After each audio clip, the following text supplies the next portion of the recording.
Entramos então na regra número 6, que daqui a pouco vai aparecer para vocês aí, mas a regra número 6 de interpretação bíblica, dentro ainda dos princípios gerais, diz que o propósito primário da Bíblia é mudar as nossas vidas e não apenas aumentar o nosso conhecimento. Então, é importante sempre ter isso em mente, que a palavra de Deus tem como propósito final e último moldar o nosso caráter ao caráter de Cristo.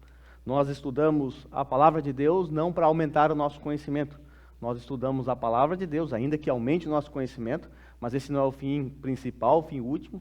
Nós estudamos a palavra de Deus tão somente para ter as nossas vidas mudadas, transformadas por Deus. Quando eu entrei no seminário, aqui em 2006, aqui no Japão, eu entrei com um objetivo muito errado. Meu único objetivo era aumentar o meu conhecimento, né? Já tinha feito um seminário no Brasil, e eu queria um seminário que fosse um pouco mais profundo, e eu queria só aumentar meu conhecimento. Essa era a minha realidade.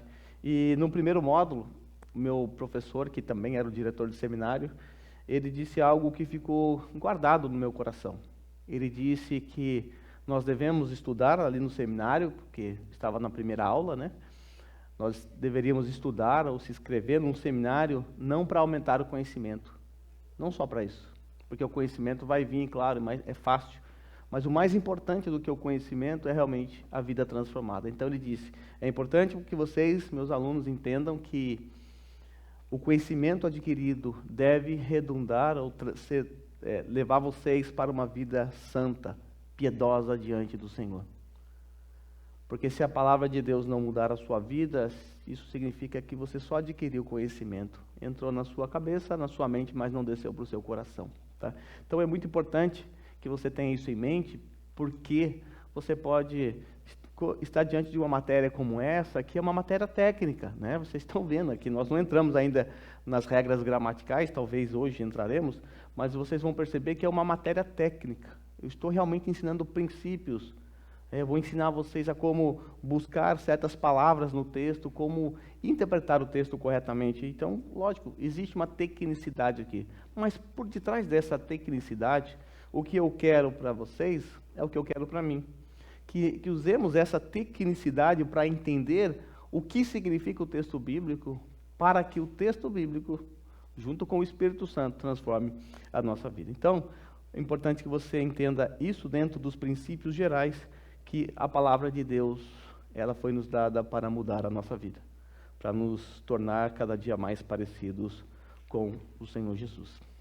Você deve estudar teologia, você deve estudar a palavra de Deus para também servir a igreja melhor, tá? Para também servir a igreja melhor.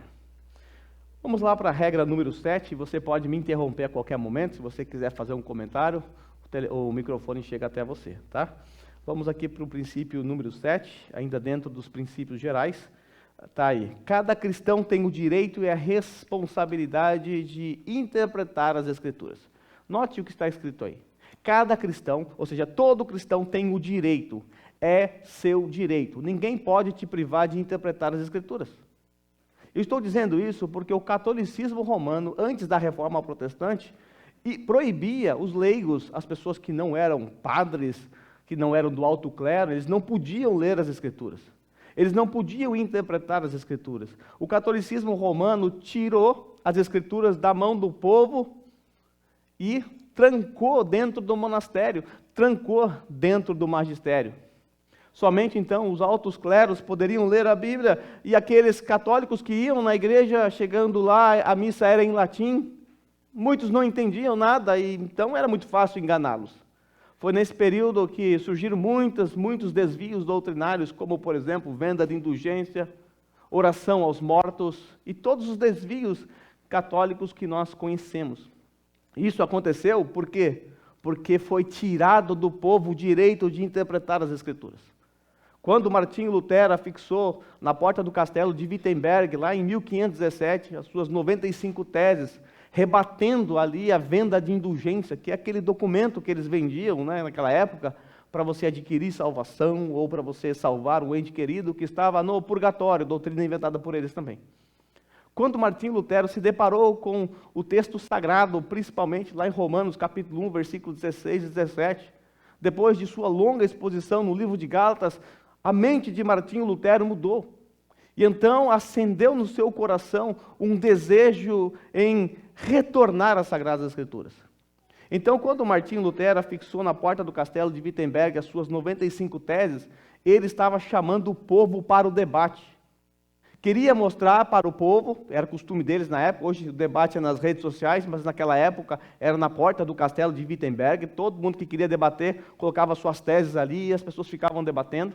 Ele estava chamando o povo a voltar para as Sagradas Escrituras, a ver que aquilo que estava sendo defendido pelo catolicismo romano até então, porque Martinho Lutero também era um católico, ele queria mostrar que aquilo estava equivocado, que o justo, ele não é salvo por obras. O justo não é aquele que é salvo porque comprou uma indulgência, ou porque acendeu vela a um santo. O justo é salvo pela fé somente, e aquela ideia de indulgência é refutada por Martinho Lutero. O que aconteceu então? Martinho Lutero, evidentemente, foi perseguido, queriam matá-lo, assim como fizeram com John Huss quase 100 anos antes, porque qualquer um que se levantava contra a Igreja Católica era morto, era queimado, era assim que funcionava. John Wycliffe também morreu em 1200 e alguma coisa, porque traduziu a Bíblia para a língua do povo, que era proibido. E Martinho Lutero, então, quando estava ali na Dieta de Worms, onde foi chamado para se retratar dos seus escritos, das suas teses, Martinho Lutero disse assim algo do tipo: a menos que eu seja convencido pelas Sagradas Escrituras, eu não vou me retratar. Eu não posso ir contra a minha consciência. E ao sair dali, havia uma armadilha para Martinho Lutero. Ele ia morrer. Mas o príncipe Frederico da Saxônia, ele sequestra Martinho Lutero, o leva para o seu castelo, e foi um sequestro benigno, porque Frederico estava salvando a vida de Lutero. E o que Lutero faz? Ele interpreta a palavra, ele traduz a Bíblia para o alemão, que era a sua língua. E naquela época surgiu a imprensa, aquela máquina de prelo, né, que imprimia livros como semelhante aos que nós conhecemos hoje, em sequência. A Bíblia foi o primeiro livro a ser publicado do jeito que a gente conhece, nesse formato de livros. Antigamente não era assim, vocês sabem, né? Era pergaminho, rolos. E aí então a Bíblia começou a se espalhar por toda a Europa e por todo o mundo. O que Martinho Lutero fez? Ele trouxe para os cristãos, devolveu aos cristãos novamente o direito de interpretar a própria palavra de Deus. Então, tire da sua mente a ideia que é dever do pastor interpretar a Bíblia para você. Ainda que o pastor tenha que fazer isso porque ele prega, ele ensina, faz parte do seu ofício. Você precisa entender que é sua responsabilidade, é seu direito, ninguém pode te privar disso. Ninguém pode. Ninguém pode tirar de você o direito de ter a palavra de Deus na sua própria língua. Isso foi algo conquistado ou reconquistado, porque no passado era assim, foi reconquistado por Martinho Lutero na Reforma Protestante. Mas também, o nosso princípio diz que nós temos o direito e a responsabilidade. Eu sempre gosto de falar daquele teólogo famoso, o teólogo Ben Parker. Vocês conhecem, né, o Ben Parker, né, o tio do Peter Parker, o Homem-Aranha, né? Vocês gostam desse aí, né? Lembra quando o tio Ben está morrendo? Aí o Peter Parker chega para ele lá, vai socorrê-lo nos últimos minutos da sua vida, e o tio Ben diz ao Peter Parker: com grandes poderes há grandes responsabilidades. Então, com as Escrituras, que é a poderosa palavra de Deus em nossas mãos, também nós temos grandes responsabilidades. Nós temos a responsabilidade de interpretar corretamente a palavra de Deus. Nós não poderemos, no dia do juízo final, chegar diante de Deus e arrumar desculpa. Eu não entendia. Não, você entendeu porque você não quis. Você teve o direito e a você foi dada a responsabilidade de interpretar. Então, não dependa de pastores para interpretar para vocês. Porque, tudo bem, né? Espero que vocês confiem que eu interprete a Bíblia corretamente para vocês, senão vocês não estariam aqui, né? Mas vamos supor que se você estivesse numa outra igreja, ou vai para o Brasil e de repente você confia totalmente e exclusivamente naquilo que é dito do púlpito para você.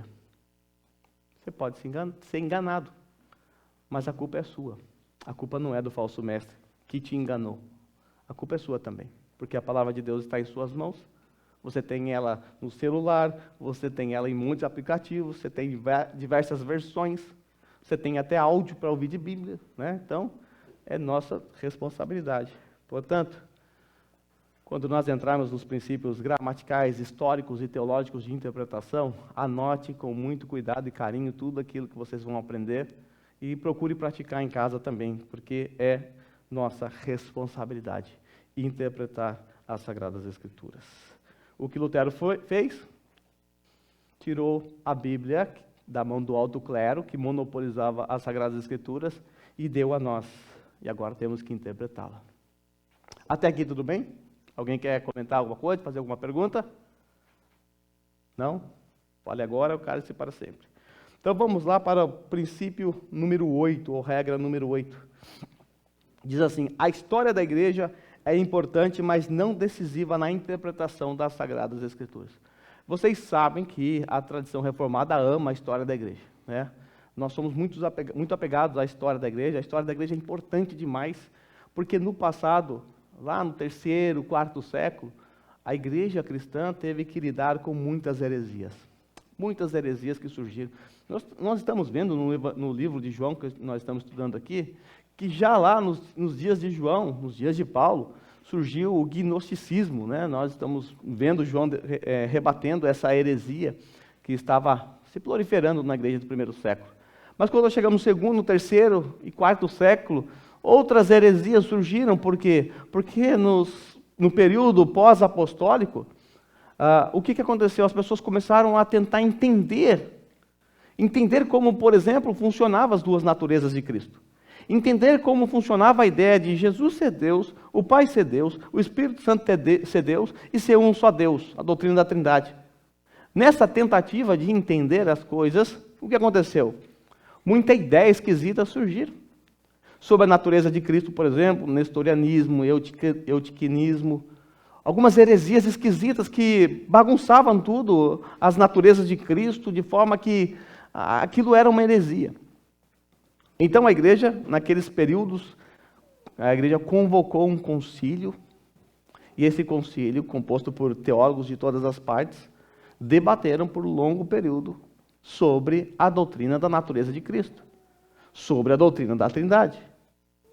E depois de um longo período, eles então chegaram a conclusões que estão registradas, evidentemente, na palavra de Deus, para refutar o erro. E hoje, apesar da história da igreja deixar para nós essa herança, esses documentos como lá em Éfeso, um documento que teve, na Calcedônia teve um documento produzido ali, o Credo dos Apóstolos, temos inúmeros documentos, Sinos de Dort. Apesar de termos tudo isso em nossas mãos, hoje quando você olha para muitas igrejas por aí, os desvios acerca da pessoa de Cristo são os mesmos daquela época. Mas por que as igrejas não conseguem perceber essas heresias? Simplesmente porque abandonaram a história da igreja.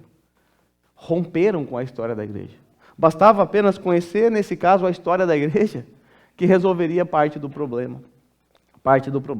Então a história da igreja é muito importante. Nós devemos dar valor à tradição, porque a história da igreja, ela foi marcada por homens muito mais dotados do que os de hoje, pessoas inteligentes, que dominavam as línguas originais e que escreveram muitas coisas. Mas também é importante que você entenda que, apesar da importância da história da igreja, ela não pode ser decisiva na interpretação das Sagradas Escrituras. Porque a história da igreja também é marcada por homens que erraram. É marcado por doutrinas que se desviaram do Evangelho. Então, dentro da história da igreja, lógico, você vai ver isso. Pessoas que correram bem, que produziram documentos importantes para nós, mas também você vai perceber que há muitas heresias ao longo da história da igreja. Então, é muito importante que você entenda que a história da igreja não é decisiva na interpretação. Eu não devo chegar a uma conclusão do texto bíblico tão somente porque a história da igreja assim diz. Porque se você, dependendo da fonte que você for, aí você vai abraçar uma heresia. A história da igreja, ela é importante porque ela nos ajuda, quando você pinça da história da igreja, esses documentos que eu falei, ajuda você a ter certeza sobre se a conclusão que você chegou de certo texto é correta ou não. Por exemplo, você está estudando um texto, você está fazendo ali sua hermenêutica, o oica, você está fazendo tudo certinho, aí de repente você chegou a uma conclusão. E aí você fala, será que isso aqui está certo? Você dá uma olhada ao longo da história da igreja e você percebe que só herege defendeu isso. Só herege que foram rebatidos nos concílios. Aí você, peraí, então deve ter alguma coisa errada. Ou você chega a uma conclusão que nem os hereges defenderam, ninguém defendeu isso aí. Você inventou da sua cabeça e fala, peraí, tem alguma coisa errada. Então o cristianismo histórico, ele nos ajuda. Sim, é uma grande ferramenta hermenêutica. Nós recorremos sim à história, à tradição, nós recorremos. Mas sempre levando em conta que ela não pode decidir a nossa interpretação. Ela é apenas o último passo que você vai dar depois que você interpretou, seguiu todas as regras, aí você vai ver, deixa eu ver o que Agostinho de Hipona falou lá no quarto século. Deixa eu ver o que Calvino falou lá no século XVI. O que os puritanos falaram no século XVII. Isso vai ajudar você a se aprofundar ainda mais na sua interpretação. Tá? Então, guarde isso. Ame a história da igreja, e eu sempre digo que a história da igreja é importante, porque quem não conhece a história da igreja é como alguém que bateu a cabeça, perdeu a memória. Quando alguém bate a cabeça, perde a memória, ela não sabe quem é, não sabe onde está, não sabe de onde vem, nem sabe para onde vai, então qualquer coisa está valendo. Se o Gui cair, bater a cabeça e acordar aí, se eu falar para ele que ele é o Brad Pitt, ele pode acreditar. Ele não sabe quem ele é. Se eu falar que ele veio de Marte, ele vai acreditar, não tem a menor noção, porque bateu a cabeça. Então, a história da igreja é a sua memória. Você hoje é o que você é por causa da sua história, que você aprendeu com seus pais, que você aprendeu lá na igreja quando você era criança. Tá? Então, a história é importante. Ela nos define quem nós somos. Tá bom, Gui? Você não é o Brad Pitt, tá? Não deixe ele acreditar nisso, não. Alguém quer comentar alguma coisa aqui nesse ponto? Não? Então, vocês estão doidos para a regra 10, né? Vamos lá. 9. Interprete as promessas na Bíblia de acordo com o seu contexto para verificar se são aplicáveis a nós. Isso é muito importante, irmãos, porque o que tem de pessoas que pegam as promessas da Bíblia à torta e à direita e saem aplicando para nós, e muitas promessas não são para nós. Há promessas específicas que são destinadas a um povo específico, como Israel, por exemplo. Há promessas que são destinadas, por exemplo, a uma pessoa em específico. Eu vou dar um exemplo para vocês aqui, de uma promessa usada de forma errada. Isso aconteceu com um amigo. Na igreja, lá onde eu fiz parte há muito tempo, havia um casal. Esse casal não podia ter filhos e até hoje não tem. Já eram bem mais velhos do que eu e a Rose, naquela época. E eles não podiam ter filhos, tentavam, e não conseguia. Inclusive, lá de onde você era, lá, Igachura. Tentava e não vinha. E várias vezes, algumas vezes, né, não várias vezes, algumas vezes, porque eu não ia muito lá, eu era de outro lugar, eu vi já algumas vezes pessoas aplicando ou prometendo a eles, usando a promessa que Deus fez a Abraão. Lembra que Deus disse a Abraão que faria dele uma grande nação? E eu vi muitas vezes pessoas, algumas vezes, colocando as mãos, as mulheres colocando as mãos no ventre dela e profetizando, usando as palavras que Deus usou para Abraão, fazendo a promessa. Eu acho que até hoje eles não têm filho ainda, né? E acho que provavelmente, a não ser que aconteça o milagre de Sara, né? Porque eu acho que eles já estão com uma idade já complicada para ter filho. Essa é uma promessa específica. É importante você, quando olhar para as Sagradas Escrituras, entender que existem promessas específicas e existem promessas gerais. Quando nós encontramos uma promessa geral, essa promessa é para todo mundo. Não importa de que era você é, não importa. É direcionada a todos os cristãos de todas as eras. Promessas específicas são promessas dadas a um personagem específico ou um povo específico. Deus prometeu a Davi que ele seria um rei, não prometeu para você que você seria um rei. Deus prometeu vitória a Jericó, para Josué a dar a volta em Jericó. Deus não prometeu dar vitória para você. Se você deve dar 7 voltas, que nem um bobo no bairro, não vai acontecer nada. São promessas específicas, dado a um povo específico, a uma pessoa específica. Vou dar um exemplo para vocês de promessas gerais. Vamos usar o texto de 1 João, que nós estamos, eu pelo menos, careca, né, de aprender. 1 João 1,9, João diz assim: se confessarmos os nossos pecados, Ele é justo para nos perdoar os pecados e nos purificar de toda injustiça. Essa é uma promessa geral. É uma promessa que valeu para os leitores de João e vale para nós hoje. A promessa de que se nós confessarmos os nossos pecados, Jesus, que é o justo, Ele vai nos perdoar e vai nos purificar de toda injustiça. Então, percebe aqui uma promessa geral? Daqui a 5.000 anos, se o Senhor Jesus não voltar, essa promessa continua sendo válida para todos os cristãos, porque é uma promessa geral. Então, muito cuidado quando você interpretar as promessas nas Sagradas Escrituras, para não pegar para você aquilo que Deus não deu para você, Deus não prometeu para você, porque isso gera frustração, muita frustração. Bom, aqui nós encerramos os princípios gerais de interpretação, que são aqueles princípios que não tratam um contexto bíblico propriamente dito, mas são princípios que vocês precisam saber, princípios que vocês precisam guardar na mente de vocês. Vamos recordar quais são eles? Vamos lá. Se alguém anotou, fica mais fácil aí para falar. Tá? Primeira regra, você precisa assumir que a Bíblia é autoridade. Segunda regra, assuma que a Bíblia é a sua melhor ferramenta na interpretação. As Escrituras interpretam melhor as Escrituras. Princípio 3, ou regra 3, assuma que você necessita completamente do Espírito Santo no processo de interpretação.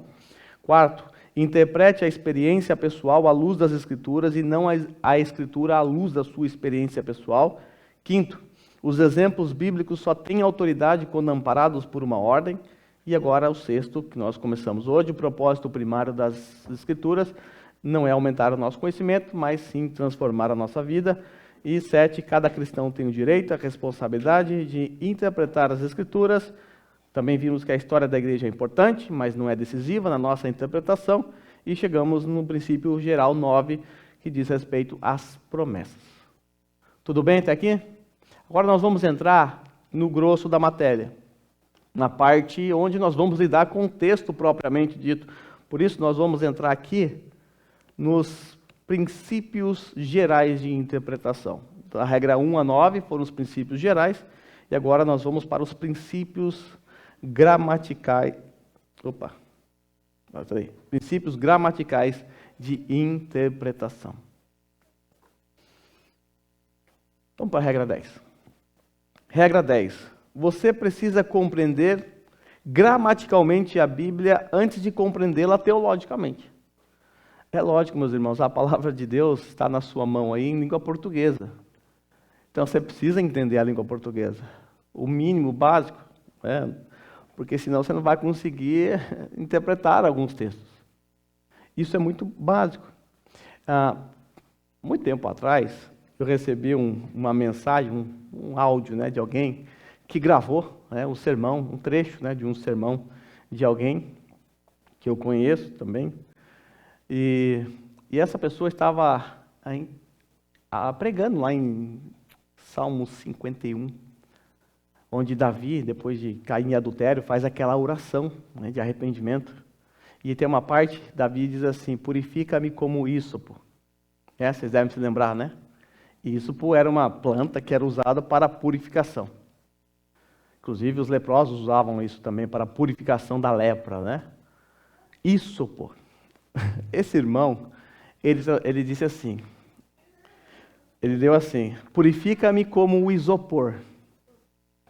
E aí ele começou, porque o isopor, ele é branquinho, ele é fofinho, e começou, e dali para frente, se você começou errado, vai terminar tudo errado, né? Tudo que você começa mal, vai terminar mal. E aí, ele foi desenvolvendo o seu sermão, foi uma tragédia. Mas onde está o erro aqui? Não é um erro teológico, erro gramatical. Errou na gramática. E isso acontece às vezes. Né? Às vezes uma palavrinha errada que nós deixamos, uma palavrinha errada, que é uma palavra que a gente lê errado, pode dar um sentido totalmente diferente ao texto. Uma vírgula que nós não colocamos ou não respeitamos, ou uma pontuação, pode nos levar a caminhos diferentes. Às vezes o salmista está fazendo uma pergunta e você botou uma exclamação na sua mente, como se ele estivesse afirmando. O salmista falou assim, não há Deus?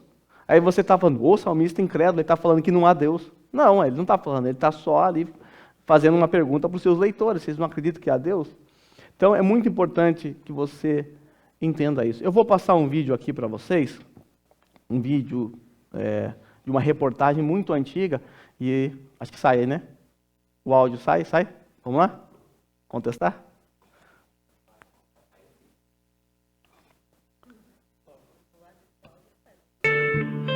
A casa no bairro de Vila Nova de Colares, na cidade de Serra Grande Vitória, virou o centro das atenções. É onde mora um pedreiro que também se diz pastor. A vizinhança desconfia. Que é esquisito, é?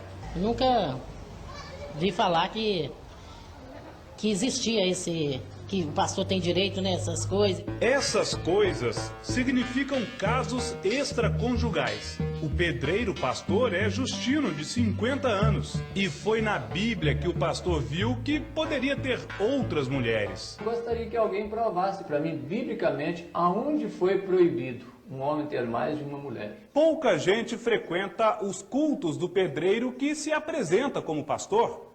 Umas 12 pessoas nas contas dele mesmo. E foi na convivência com os fiéis que Justino se viu envolvido em mais um caso extraconjugal. Aconteceu depois que uma mulher que mora na vizinhança contou a ele uns sonhos que vinha tendo. Na casa dela, a música evangélica pode ser ouvida de longe. A igreja entrando no céu. A mulher tem 4 filhos, é casada e prefere não aparecer. Disse que sonhou que teria filhos com um pastor. Uma revelação. Deus me levou a fazer isso. Não teve para onde eu correr. O marido também conversou com o pastor. Aceitou. Eu pensei comigo, se fosse a vontade de Deus, seria feito, né? Nós entramos em oração, pedindo a Deus misericórdia, porque seria uma das coisas mais difíceis da minha vida. O quê? E tomar essa decisão, pegar uma mulher que tem marido. O pastor também é casado. Como explicar? A Bíblia, Oséias, capítulo 3. Presta atenção no texto. Profeta, um homem como nós, e diz assim, ó, Deus mandou tomar uma mulher e adulterar. O senhor está falando adulterar ou é a palavra adúltera? Receba essa mulher que foi adúltera. Não. Não é assim? Não, aqui está dizendo aqui que vai outra vez, ama uma mulher amada de seu amigo e adultera. Posso dar uma olhada? À vontade. Qual que é? 3. Aqui. Vai outra vez, ama uma mulher amada de seu amigo. Sim. E adúltera. Não é adúltera? Tem um acento aqui, pastor. Deixa eu ver. Não houve uma interpretação equivocada? E adultera.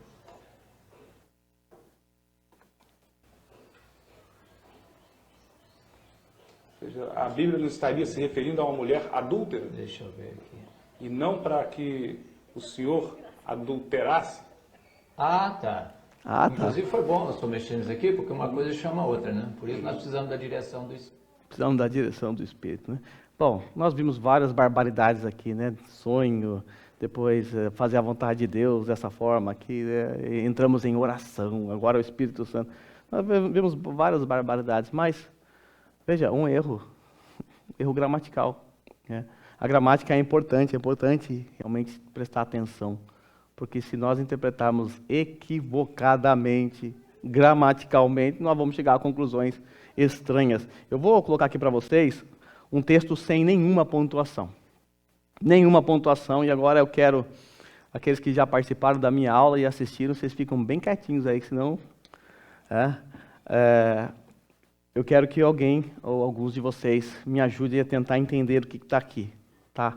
Aqui é um teste de gramática, isso aqui caiu num teste de vestibular, se eu não me engano, na USP, alguma coisa assim, eu já não lembro mais, há muito tempo atrás. O teste era pontuar corretamente isso aqui, para dar sentido. Então vamos lá, alguém se habilita a me explicar o que isso aqui quer dizer? Quem quer corajoso ou corajosa aí? No microfone. Alô, Show do som, milhão, teste. valendo Oi, quanto, oi, Candião? oi. Candião Som. vai dar dinheiro para quem Ei, acertar. som, teste 2. Falar no microfone. O Renan levantou a mão. Vai, Renan, dá sentido para nós aí. Não, vai. O que significa isso aí? Põe o microfone na boca dele que ele fala. Bom, olhando assim, eu diria que é uma invocação a Maria primeiro, né? Talvez. Maria, toma banho, porque sua mãe pega a toalha. Uhum. Maria toma banho porque sua mãe pega a toalha. Maria é porca, né? Porque se a mãe morre, ela nunca mais toma banho, né? Essa é a conclusão. Maria só vai tomar banho se a mãe pegar a toalha. Quando a mãe não está em casa, quando a mãe está doente, então, como é que faz com a Maria, né? Ô, Maria. Não, eu quis dizer assim que é a invocação que fala uma ordem. Maria, toma banho, porque a sua mãe pega a toalha. Então, ela deu uma ordem e falou, toma banho, mas só toma banho se eu pegar a toalha, né? É, porque é que nem eu, né? Só vou tomar banho se meu irmão me mandar também. É. Por isso que eu chamei você para falar isso, porque você dá esse testemunho lindo para a gente. Alguém mais quer ajudar aí a chegar a uma conclusão aí, olhando para esse texto? O que será que o texto quer dizer? Alguém mais quer se arriscar? A Pri tá doida pra Priscila. falar. Você assistiu minha aula, já assistiu, não? Aham. Claro que é. Maria toma banho porque sua mãe pega a toalha. Não, peraí, foi isso que ele falou, né? Foi isso que ele falou. Continua porca, Maria. Ô, Maria porca mesmo. Todo mundo conhece Maria porca.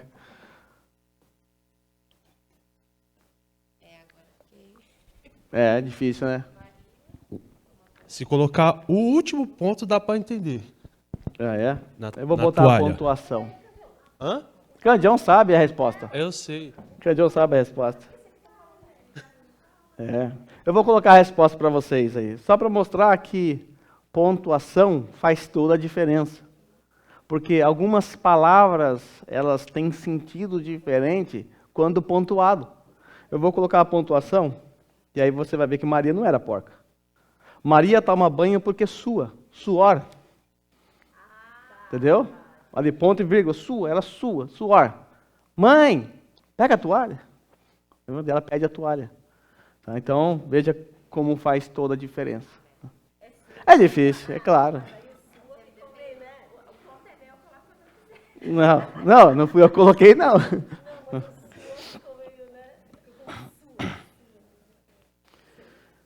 Edu, pior que eu ia precisar daquele vídeo agora mesmo, Edu. Ô, Edu, eu ia precisar daquele vídeo agora mesmo, hein? Aquele lá que eu te mandei. Depois eu vou mandar um vídeo no grupo, eu quero que todos vocês assistam para vocês guardarem na próxima regra, tá? Vamos lá. Alguém quer comentar alguma coisa nesse ponto da regra número 9? Entender que a palavra de Deus precisa ser, antes de mais nada, entendida gramaticalmente, né? Na língua portuguesa, que é nossa língua materna. Vamos lá então para a regra número 10. A escritura tem somente um sentido, deve ser tomado literalmente, tá? Aqui a ideia é que você deve partir do pressuposto que o texto é literal. Essa é a ideia, tá? É claro, evidentemente, há muitas passagens que não, então você precisa anotar isso para você falar, não, tudo é literal, então eu vou interpretar tudo literal isso aqui? Não, calma lá. Eu diria para vocês que a maior parte você tem que interpretar literalmente, tá? Agora, claro, existem alguns trechos de Daniel que você não vai interpretar literalmente, de Ezequiel, Apocalipse, então, quem dirá, né? Se você interpretar o capítulo 12 e 13, literalmente, você não vai dormir à noite, né? Aquelas bestas subindo do mar, com um monte de cabeça, você vai, meu Deus, vai ter um pesadelo à noite, né? Então, lógico, evidentemente, que esses textos não são interpretados assim. Existem categorias de livros que exigem que você interprete de outra forma. Então, se não está dentro dessas categorias, que nós vamos ver mais para frente, você vai ter que interpretar literalmente. Porque, naturalmente, as pessoas, elas esperam que as pessoas as interpretem literalmente, né? Se eu dissesse assim, irmãos, eu viajei 30 horas para estar aqui hoje, o que isso significa? O que eu quero que vocês interpretem?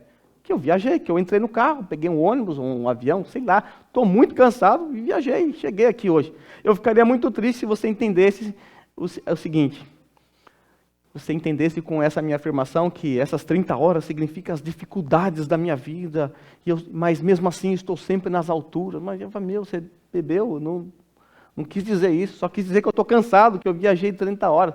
Então, geralmente, quando nós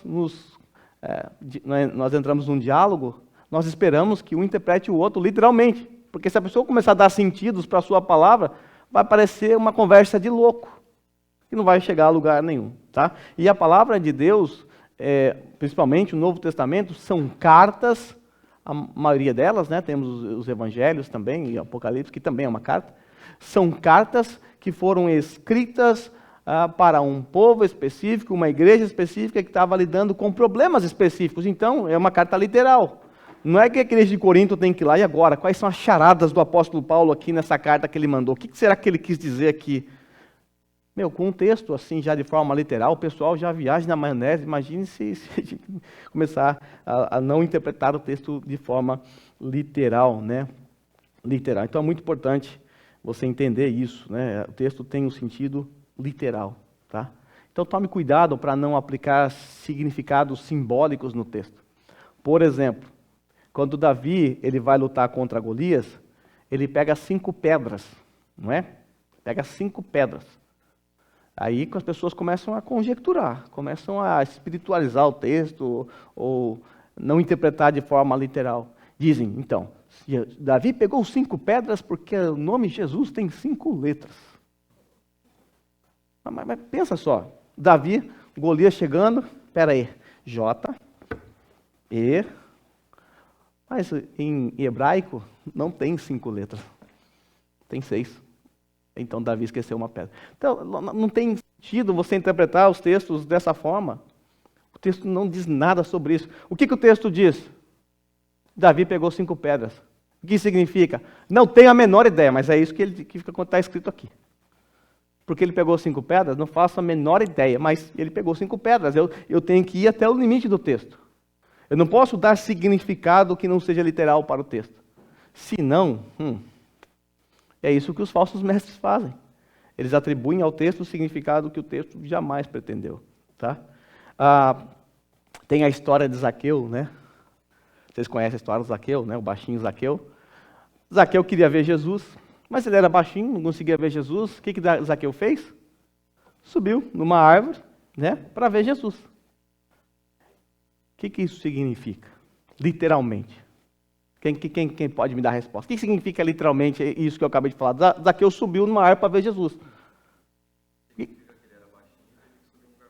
É lógico, significa que ele é baixinho, precisava enxergar Jesus e subir um lugar mais alto. Mas olha como alguém interpretou. Alguém disse assim, a igreja é a árvore.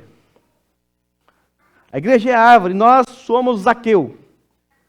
A igreja é a árvore, nós somos Zaqueu. Se quisermos ver Jesus, temos que subir na árvore, que é a igreja. Mas será que é isso mesmo? Será que essa era a intenção do texto? Falar que nós somos Zaqueu, que a igreja é a árvore, e que se eu quiser ver Jesus, eu tenho que subir na igreja, eu tenho que estar na igreja. Mas nós temos um problema. O que é que Jesus disse para Zaqueu? Desce depressa, sai da igreja, Zaqueu. Então não faz sentido, lógico, né? Então esse tipo de coisa nós precisamos realmente tomar muito cuidado, né? Tomar muito cuidado. Uma esposa ligou para o marido e disse assim, querido, descasca metade das batatas e cozinha para mim. E aí ele fez isso. Ele está errado? Ele descascou metade das batatas e cozinhou como a mulher pediu. Não está? Vocês estão enxergando nada, né? É batata descascada pela metade, né? E eu vou terminar aqui por causa do horário. Tem 3 minutos, já o Candião já está me apavorando ali, tá? Na semana que vem, nós vamos trazer um vídeo lá, tá, Du? Tá bom? Aquele lá, pode preparar ele, que a semana que vem ele vai entrar aqui pra gente. Tá? A semana que vem vai ser a minha última aula com vocês, depois vocês sabem que eu vou viajar 30 horas mesmo, né? Como eu disse aqui, literalmente, de aviãozinho, vou para o Brasil. Mas volto em breve, para a gente continuar, tá bom? Então vamos orar mais uma vez? Sim.